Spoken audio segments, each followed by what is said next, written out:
Hello ladies and gentlemen, Eccentric here and welcome back to another video. Now in today's video I'm going to be showing you guys the top 3 best aircraft to take if you're doing like sort of a short haul flight in infinite flight. So I've tailored this version of the video to be towards short haul aircraft on Google I used the Google definition and it says that's 30 minutes to 3 hours maximum, and I've got 3 aircraft that are the best in infinite flight to use for this. Now the first aircraft we're going to start with is the 737-700, and I just think this aircraft is a pretty cool aircraft. And we're going to spawn at Gatwick because why not, and I think Gatwick is by far one of the best airports in infinite flight. Now if you are new here, please make sure you like and subscribe, it does mean a lot to me. And for everyone, huge announcement, I am reopening the merch store, so you can get a link to that down below in the description or in the top of the comment section if I remember to pin it. So please do go have a look and let me know what you think, or if you'd like any different designs.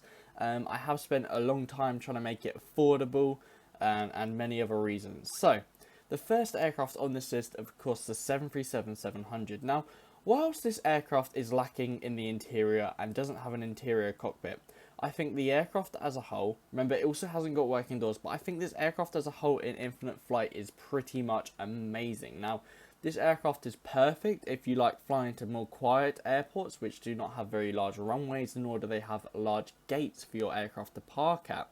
It's also an amazing aircraft to use if you just want to fly about. Now this is the first aircraft I ever flew in infinite flight. I believe it was even in the Turkish Airlines livery. This is the first aircraft I flew in. Now it does have a live cockpit, and I will start that up for you all if I can find it.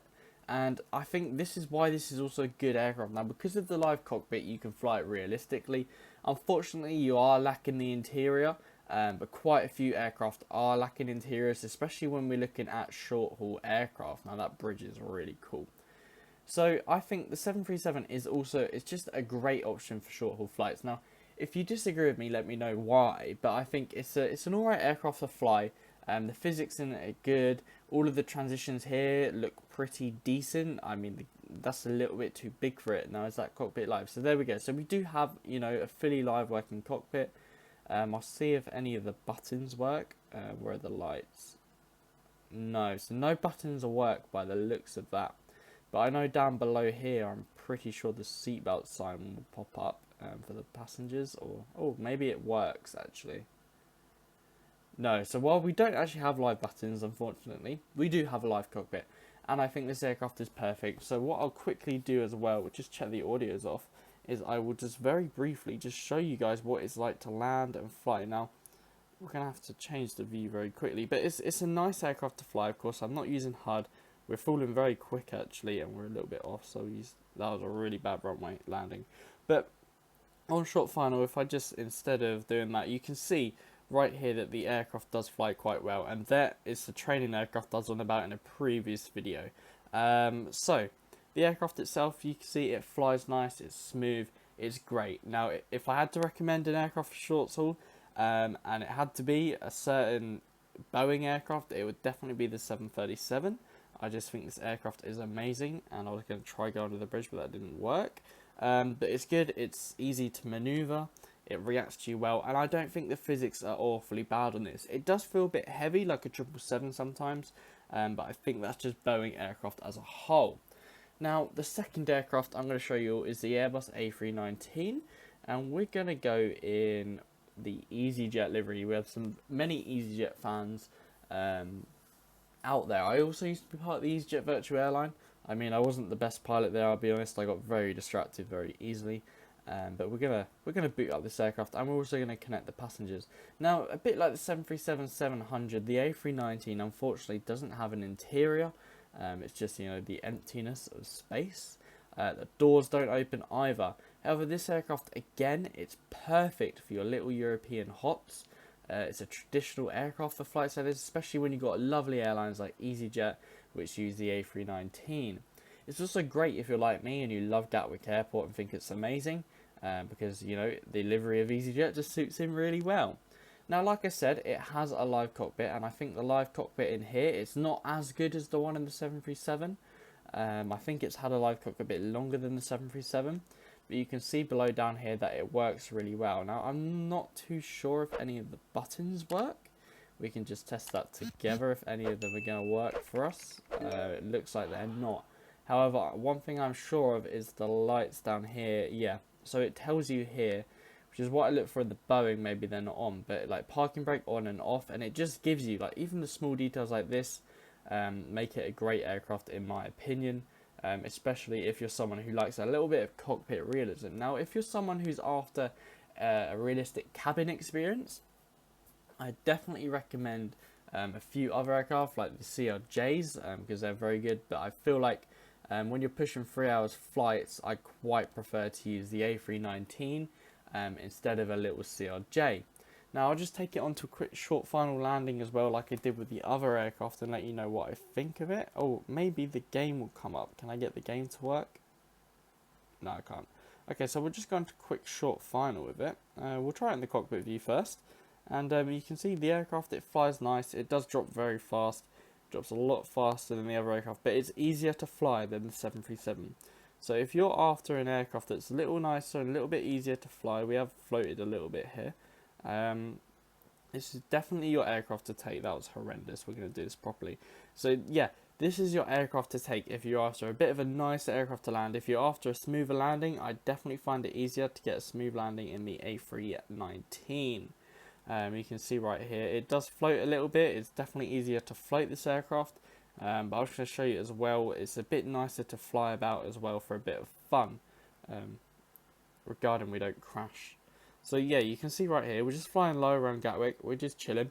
It's a little bit less heavy on the feel and the touch than the 737-700, but I just think the A319 is probably my favourite out of the A320 family. I am a fan of the A321 because it looks weird, and we're just going under the bridge. I don't think we touched the bridge there, and that is my acrobatics for the day. Now the aircraft again, you can see here, it moves really well. Not that you're going to be flying it like this, obviously, but it's just a really nice aircraft, and it flows really well into your hand when you want it to. Yeah, but if anyone can beat those acrobatics, let me know. So yeah, this is again a great aircraft to fly. I definitely recommend it again. I think I'd love to use this aircraft in America. I generally would prefer to use the Airbus aircraft when I'm flying in the States. Now the final aircraft is the Airbus A220. Now we can't go wrong. We've got to go in the Swiss Airlines over here. And this aircraft is phenomenal. If you are doing a short haul 2 hour flight, so 2 hours is like the ideal thing I'd use this aircraft for. This is your plane. Now not only does it have a live cockpit, which is going to boot up when I finally figure out how to turn the aeroplane on. It's always the same place, always miss it.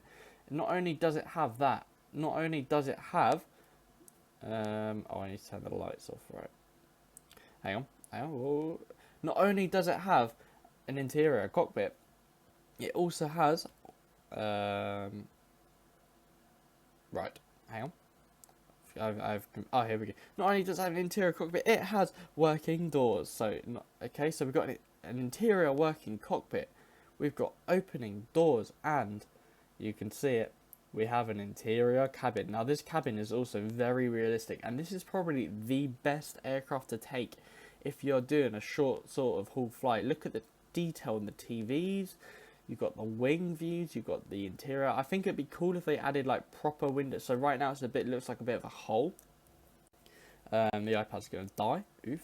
But it looks like on more details you can get much more detail, look a lot cooler, and we're just going to go and see how that live cockpit looks. So here we go, the live cockpit. We don't actually have a live cockpit view like we do on the 737, but the live cockpit works really well. It's a lovely cockpit, and I'm pretty sure a few of the buttons do work in here, or I'm gonna hope they do anyway. Yeah, there we go. So you can see the lights moving along the central screen. The passenger and seatbelts at the end will work. So this is probably one of the best planes you can get in infant flight. Again, look, it shows you the APUs on, the parking brakes on, the other lights. Does it tell me about them? No.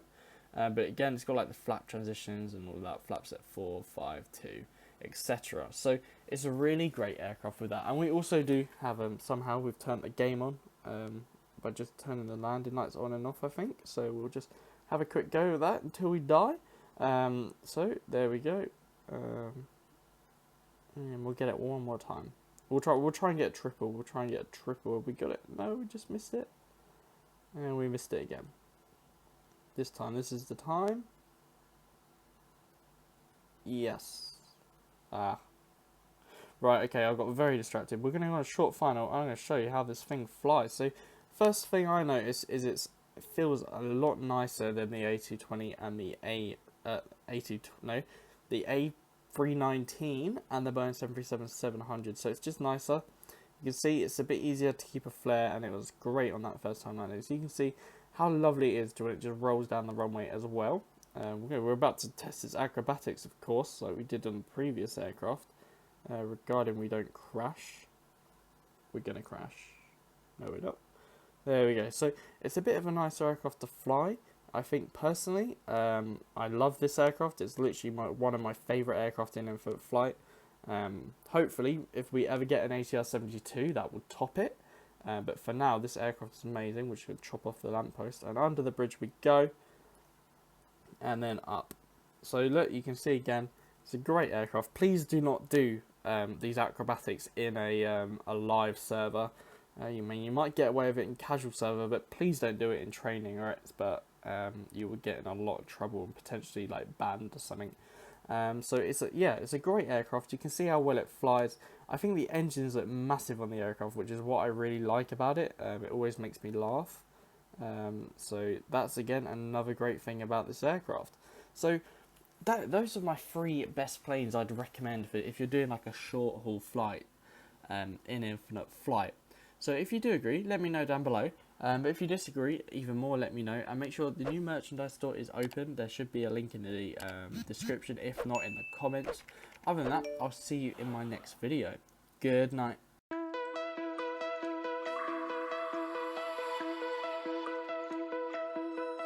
Find your way into this wonderland.